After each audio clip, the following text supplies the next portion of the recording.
اعوذ باللہ من الشیطان الرجیم، بسم اللہ الرحمن الرحیم۔ جی ناظرین کرام، آج کی حدیث کے سلسلے میں ہم آپ کی خدمت میں حدیث نمبر 4 پیش کر رہے ہیں۔ یہ صحیح بخاری شریف کی حدیث ہے، حدیث نمبر 7373۔ نبی کریم صلی اللہ علیہ وآلہ وسلم کا اپنی امت کو اللہ تبارک و تعالیٰ کی توحید کی طرف بلانے کا بیان۔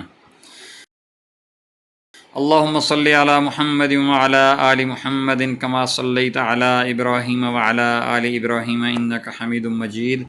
اللہم بارک علی محمد وعلی آل محمد کما بارکت علی ابراہیم وعلی آل ابراہیم انک حمید مجید۔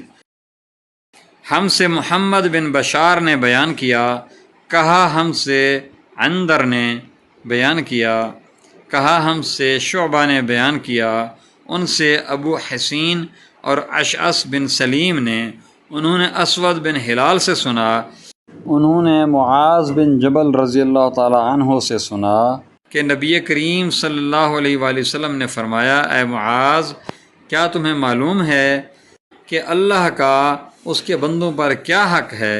انہوں نے کہا کہ اللہ اور اس کے رسول ہی زیادہ جانتے ہیں۔ نبی کریم صلی اللہ علیہ وسلم نے فرمایا کہ یہ ہے کہ وہ صرف اسی کی عبادت کریں اور اس کا کوئی شریک نہ ٹھہرائیں۔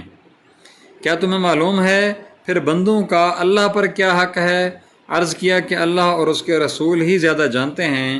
فرمایا یہ کہ وہ انہیں عذاب نہ دے۔ سبحان اللہ، ماشاء اللہ، جزاکم اللہ خیر و احسن الجزا۔